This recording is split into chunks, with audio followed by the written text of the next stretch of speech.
Өдрийн мэнд төргийн үзэгчтэй Монголын үндэсний олон нийтийн телевиз харилцаа холбооны зохицуулах хорооноос өгсөн хуваарийн дагуу нэр дэвшигчтэй ярилцлагыг та бүхэндээ хүргэж байна. За Улсын их хурлын 2024 оны сонгуульд иргэний хөдөлгөөний намаас жагсаалтаар нэр дэвшигч иргэний хөдөлгөөний намын дэд дарга аюушийн Мөнхбат ирсэн байна. Амар мэндөө. За амралтын өдрийн мэнд төргийн танд Сайхан амарч байна. за зуншлах хэр байна?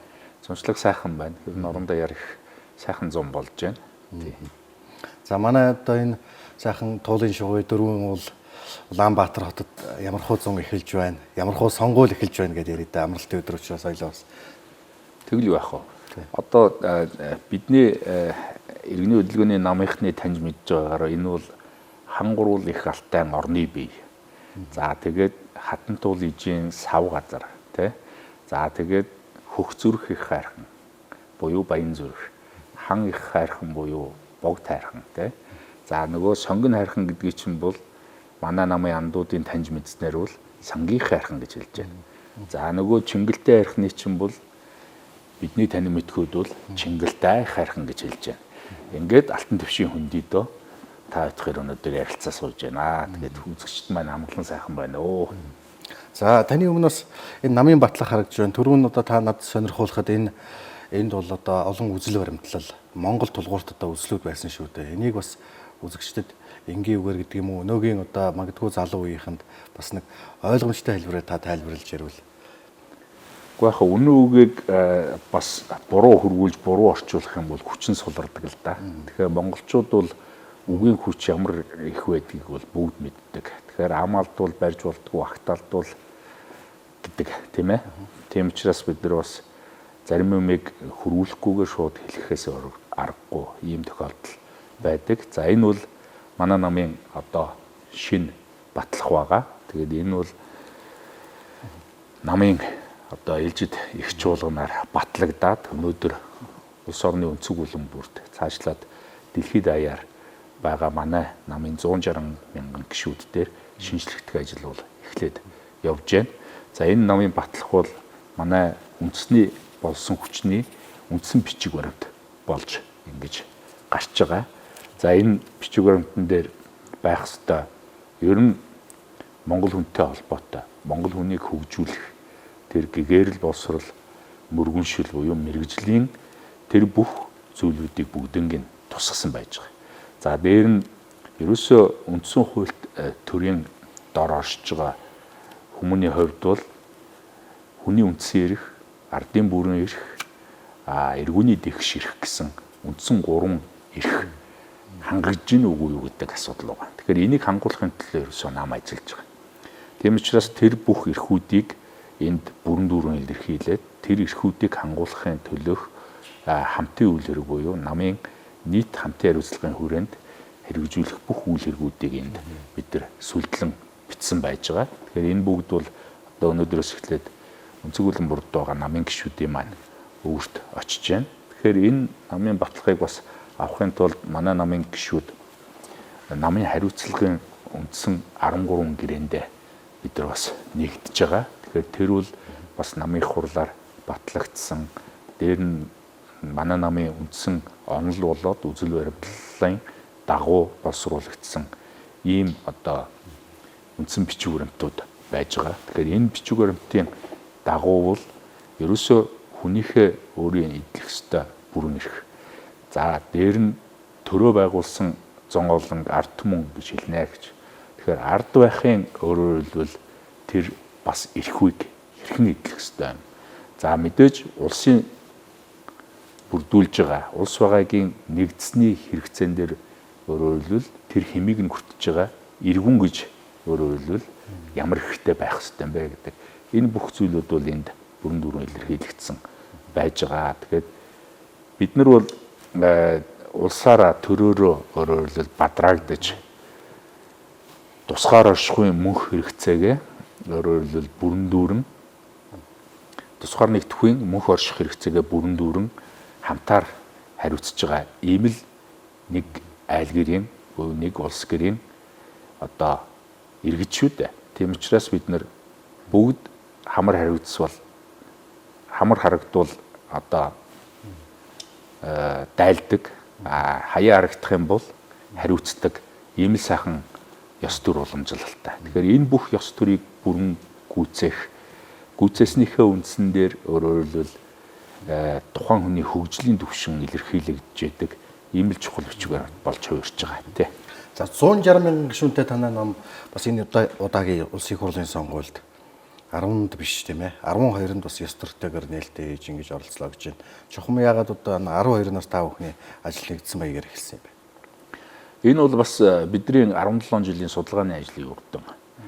Бид нар их эзэн Чингис хааны цаг тооны одоо үндсэн цаглбарыг наран саран одон гэрийн өөрөөр хэлбэл бүхэл хөдөлгөөний буюу бүрэн тоолох боломжтой болсон тэр цагаас эхлээд үндсэн тооллуудаа бид нар бас давхар хэрэгжүүлээд ингээд явж байгаа. Тэгэхээр бидний өвгөд бол наран саран одон 3-ыг зэрэгцүүлэн өөрөөр хэлбэл яг жинхэнэ нөгөө нүүхүй орчих үе дээр нь бүрэн тоолж яг цагийг ондог ийм л үндэстэн байсан. Тэм ч агуулгаараа бид нар одоо жишээ нь тоон дээр 10-63 зэрэгтийг сэтгэшгүй гэж хэлээд хэрэгэлдэг байсан байгаа шүү дээ.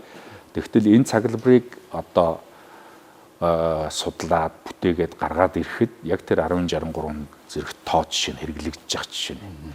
Тэгэхээр бид нар бол агуу оюун бэлэгт өгдөөцтэй ийм хүмүүс. Тэр оюуны санг бүрэн дүүрэн уудлах хэрэг нь бидэнд ирсэн учраас бид энэ цаглбарыг боловсруулсан байж байгаа. Тэгэхээр энүүгээр өөрөөр хэлбэл аливаа үйл хэрэг цагаа заавал онох хэрэгтэй.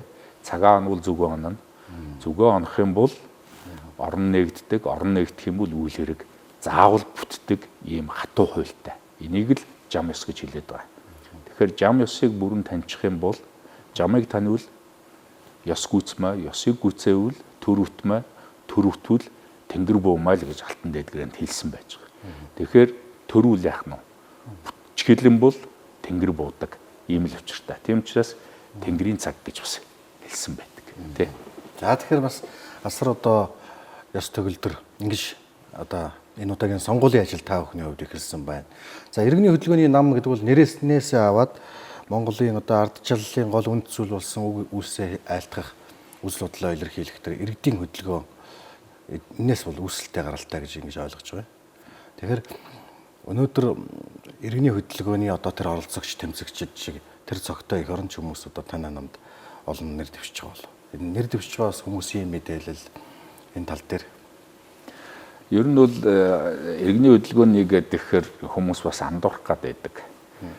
Мэдээж бас энэ удаагийн сонгуульд бид нар бол амжилттай оролцсон. Ягаад гэхээр үндэсний хэмжээний нам болсон. Аль хэдийн одоо альч намын нэгдээгүй тийм олон гишүүдийг бид нар бас нэгтгэж чадсан байна. Тийм учраас үр дүн бол хангалттай сайн гарна. Энэний ар дээр бидэнд бас яг жинхэнэ уг язгуурынхаа үндсээр бүрэн дүүрэн бас намынхаа нэрийг илэрхийлэх тэр ажил буюу бидний товчлолоор бол их нам гэж хэлээд байгаа. Тэгэхээр их гэдэг үг чинь өөрөө бас их нарийн үг л дээ. Зөв тайлж чадвал. Өөрөөр хэлбэл гэгэрлийн их гэсэн үг л байгаад байгаа. Тэгэхээр альва зүйл бидэнд танин мэдэгдэх тэр процесс эхэлж байгаа тэр анхны өөрөөр хэлбэл онц тохио тийм ээ.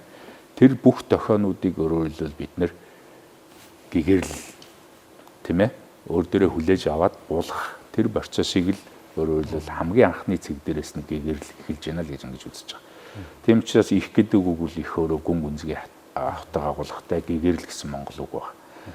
Тийм ч агуулгаараа бид нар бол намаа бол их нам гэдэг буюу одоо үндсэн товчлолоор нь бол их дуутах дуртай. Мэдээж иргэний хөдөлгөөнийхэн бол манай дотор олноороо байж тийм байна. Би ч гэсэн өөрөө бас залуучуудын байгууллагын хүн байлаа. Энэ агуулгаараа бид нар бас 2016 онд хулгайч хүн Монгол хөдөлгөөн гэдэг бүхэл иргэний хөдөлгөөнүүд бидэнтэй нэгдээд харьцагаан чагсаалтыг бас хийгээд явж ирсэн тийм ээ. Яг үнэ. Та бол Монголын залуучуудын холбоог одоо бас 8 жил тэргүүлж толгойж байсан. Тэгэхээр дахиад эндээс ярихад энэ Монгол орн бол залуучуудын орн болчлоо. Залуучуудын сонголт маш чухал байна гэж. Энэ залуучуудын улс төрийн оролцоо гэж яг юу юм бэ? Улс төрийн оролцоо гэхээр нөгөө сонгуульд нь оролцоод намд нь ирсээд явахыг хэлээд байгаа юм уу?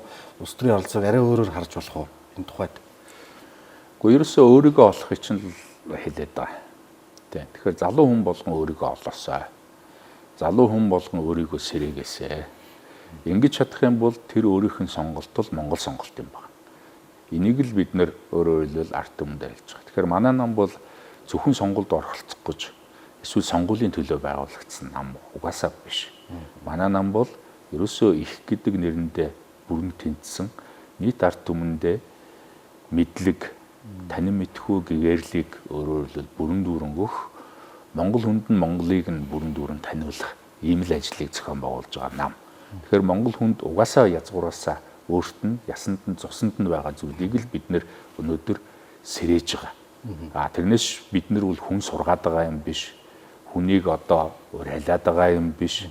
Эсвэл одоо хүнийг бас нэг буруу зам мөрөөр чирээд гулдраад байгаа юм биш. Бүх сонголтыг өөрт нь өгч байгаа. Тийм учраас ерөөсөө сонгодог ардчсан нийгмийг бид нэр хамтаараа нэгэн гэгэрэл дор өөрөөр хэлбэл бүрэн дүүрэн бүтээж дийлхэл юм бол энэ улс хөгжинэ. Тэгэхээр энийг л бид нэр 34 жил хийж чадаагүй. Гэхдээ энэ бол бас цагийн болц байсан. Цаг нь одоо ирсэн. Тэгвэл бид нэр Монгол сонголтоо хийчих юм бол өөрийгөө сонгочих юм бол энэ удаагийн сонгуул бол Монголын түүхэнд үлдэх юм сонгуул болно.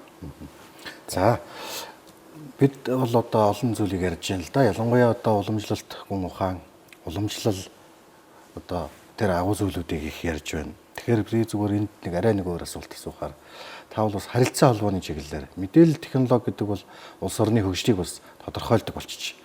Энэ зүйлийн тухай энэ улс орны хөгжлийг тодорхойлоход мэдээлэл технологийн хөгжил ер нь хэр үүрэгтэй юм бэ? Та бас энэ чиглэлийн хүн учраас харилцаа холбооны чиглэлийн хүн учраас. Яг улс орны хөгжлийг тодорхойлдог зүгээр нэг л үзүүлэлт. Тийм. Гэхдээ ер нь бол үүслэг үргэлжлүүлэхийг хөгжил гинэ гэж Алтан дээд гэрээ бол бидэнд таниулсан. Тэгэхээр үүслийг өөрчилчих юм бол устгал болж байгаа. Тэгэхээр үүсэлтэй маань үүтгэлтэй маань юу нийцэж байгаа юм, юу нийцэхгүй байгаа юм гэдгийг бид нэр өөрсдийнхөө тарихаар хэмжих ёстой. Ингэжээж өөрөөр хэлбэл Монгол хүн, Монгол төр, Монгол засаг, Монгол улс гэр маань өөрөөр хэлбэл бүрэн бүтэн байх юм. Тэрнээс шүүл одоо үедээ тимч харин юм сайхан юм, иймч хүний юм гоё юм, миний юм баа гэдэг ингээд яваад ах юм бол бид нар хизээч өгчихгүй. Тэгэхээр энэ мэдээлэл харилцаа холбоо гэдэг юм чи аль хэдийн 13 дугаар зуунд одоо их эзэн Чингис хаанаас үүдээд өгөөдөө хааны үед бүрэнгүүтсэн өртөө улаа гэдэг зүйл чинь бодтой хийцэн л байсан. Тий. Тэгэхээр монголчууд бол хурд гэдэг зүйлийг бол үнэхээр үнэлдэг ийм арт юм. Тэгэхээр цахилаа цагаансан бор соёолонгийн хурдаар эртээ уртаа артай тэр бүх нийгмийг одоо зогслооно л гэж байж байгаа. Тийм учраас бид нар бол дандаа хүлэг морныхоо нуруунд дээр төр улсыг, эзэнт гүрнийг байгуулж исэн ийм л ард түмний үр хойчсон. Бидэнд мэдээллийн технологи хэрэгтэй. Одоо 2004 онд мэдээлэл харилцаа холбоо технологийн газар байгуулад өрх үрт интернет, өрх үрт компьютер гэж тэгээд харилцаа холбооны салбарыг бас бүрэн либералчлах тэр бүх ажлуудыг бол бид нар хийж байлаа. Тэгээд тэр үед бол хүн болгоны гарт гар утсыг бид нар бол бариулж чадсан. Монгол улсын бүх сум суурин газарт гар утастай болгож чадсан, шилэн кабелтай болгож чадсан. Дээрээс нь ганцхан үндэсний телевиз орт үздэг байсан ард түмнийг олон суугийн телевиз үздэг болгосон. Гэх мэтлэнгээр маш олон ажлыг багцлаад ирэх юм бол захин Монгол хөтөлбөрийг бид нар бол амжилттай хэрэгжүүлсэн. Тэрэнд бол манай салбарын тэгээд тэр үед байсан эрх барьж исэн, сөрөг хүчин байсан бүхэл намууд үнэхээр энэ хурд нөгөө монгол хүний нөгөө цус ясанд нь байгаа тэр чанар хурд нэгжсэн учраас бүгдээрээ нийлж байгаа дэвлээд бүтээчихсэн. Тэ. За баярлалаа танд. Та бол ингээ харилцаа холбооны чиглэлийн салбарын ийм хүн. За нэвтрүүлгийн энэ хэсэг энэ ярилцлаганд Улсын хурлын 2024 оны сонгуульд иргэний хөдөлгөөний намаас жагсаалтаар нэр дэвшигч Аюушийн Мөнх Бат оролцлоо.